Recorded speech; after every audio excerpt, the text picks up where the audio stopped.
Alright, back on the Supra here, guys. Been working on a few things. Trying to get it dialed in. Running good. And one of the first things I did, because it just wouldn't rev smooth, so I was trying to find any vacuum leaks. I found a couple more little vacuum lines that were cracked, so I went ahead and replaced those.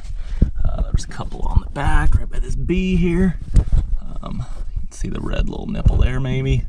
Replace that one, and then this little screw on top, and then the idle control or idle air control valve was just open to atmosphere. And of course, if I like plugged it, because it's just sucking air in, it would just die immediately.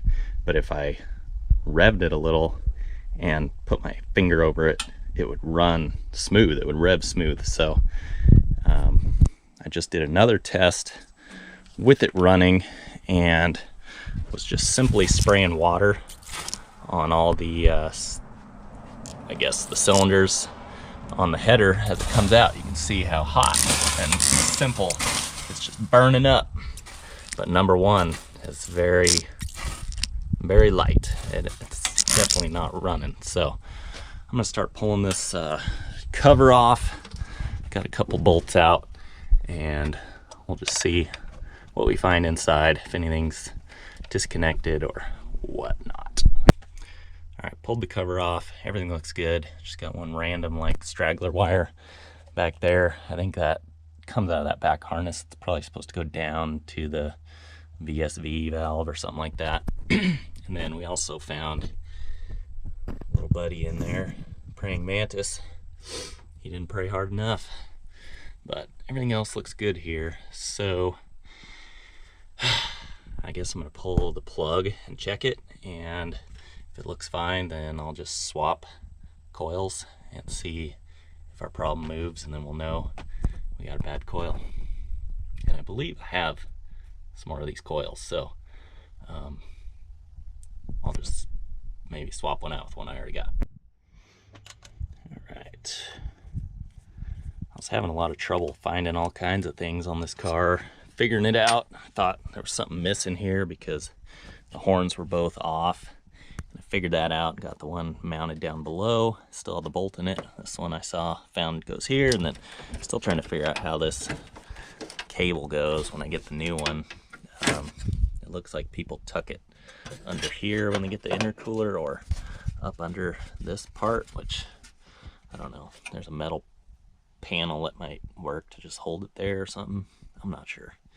But I can't drive this car for real until I can latch the hood down and be able to obviously open it back up. So waiting on that. And then I thought there'd be something for the hook, like the hood hook, and I guess that's just it. I couldn't really find anything, but it looks like my car is complete other than just missing that piece. So I did order it, a little safety catch. So anyways, so back onto this here.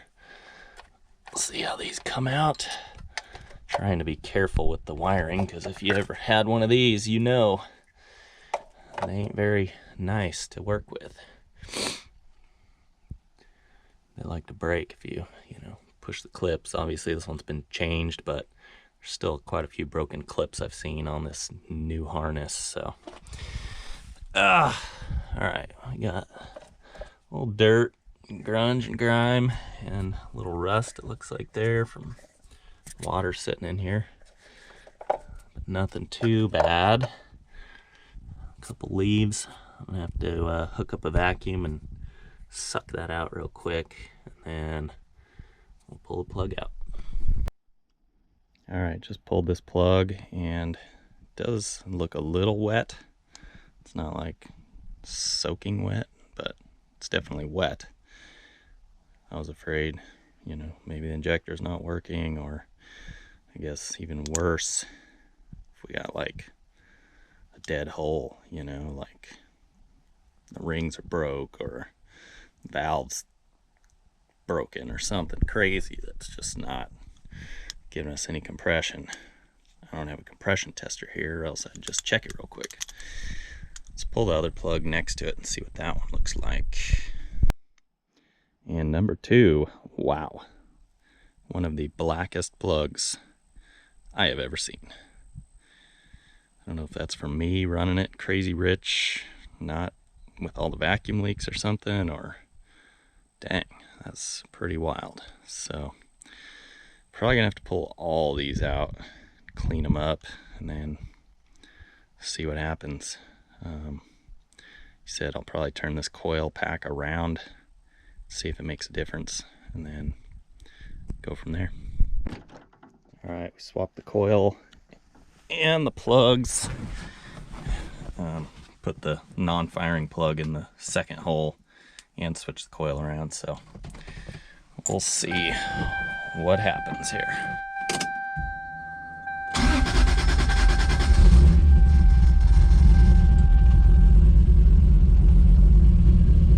By the way, this thing's running on this Pro EFI system. It's got the whole ECU, this I don't know, readout panel with all the different gauges and stuff. I'm not sure exactly how the whole system works, but you know, we got this lead here to plug in, and I don't know. Still got some hesitation going on.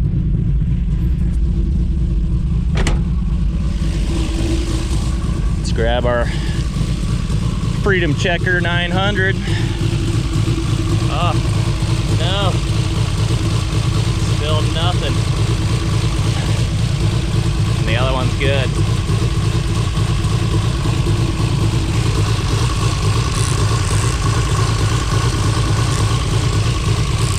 Oh, man.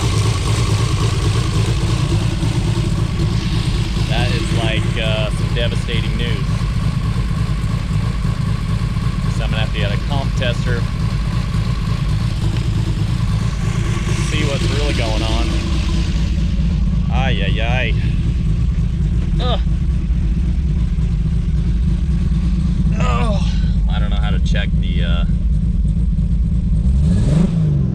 don't know how to check the fuel exactly going to that cylinder, but man. It says we're at 40 psi of oil pressure. When I first started, it was at 100. I was like, dang, that's crazy. I did just change the oil and filter in it, but that might not be for anything good, because if we got a dead cylinder, then we're gonna be digging into some real serious problems here.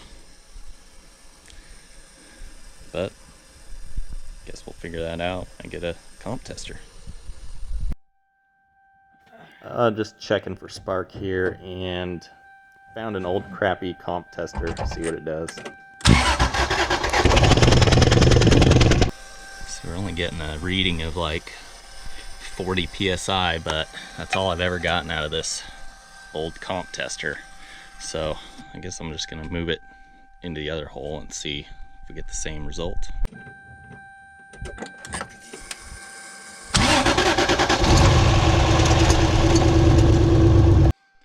All right, we're zeroed out.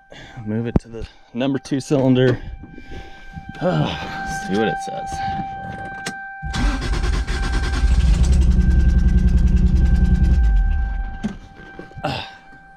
Can't believe she starts right up on 4 cylinders.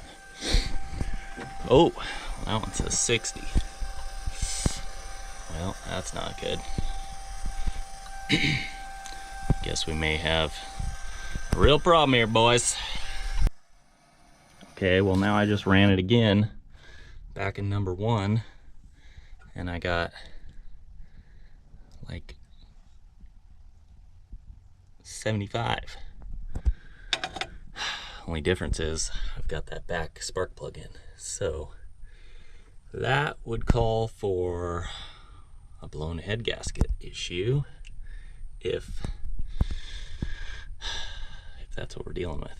I need to pull that plug back out, run it again, see the difference. Oh, all right. Well, we got the plug back out and ran it again. Same reading. Okay, so I guess the next thing to do would be to pull another set of plugs, do the same thing, see what we get. And then I don't know what the problem is. Maybe it is actually an injector. Because I reviewed the footage, looks like we got a spark and everything, so maybe that injector is not injecting the pulse width it's supposed to. Oh, it's not even plugged in. Oh my god. Do you see that? Do you see that? I literally just touched it and it fell right off. Oh my goodness.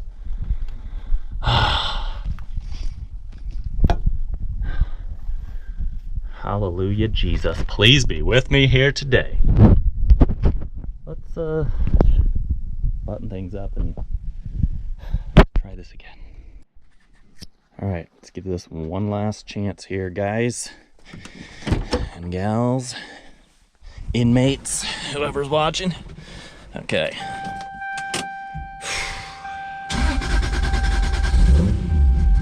Oh, dude, that is running smooth.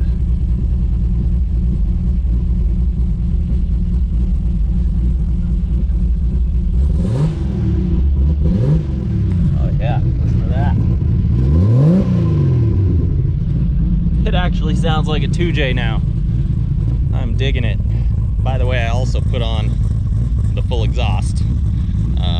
Got a mid pipe for it, which came in like a day from Circuit Sports. Awesome.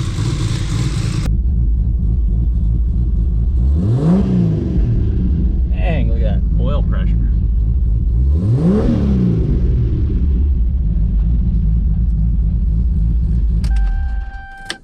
Well, I'm pretty happy with that. I'll take it. I'd say things are coming together on this baby, and I'm relieved. So I did get a few more items from the previous owner.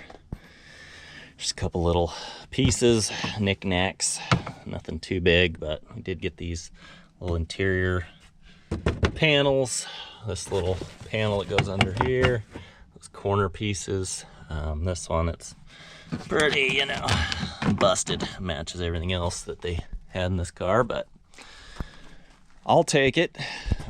One thing I was super relieved to get was the old sun visor. That was driving me nuts not having that thing, and definitely pretty hard to find. So the interior is looking pretty good. I decided I'm probably going to vinyl dye the red on the rear seat, and then I'm just going to buy the new covers for the fronts, so that'll be nice and easy to really clean things up, get this not so destroyed looking. I'll take it.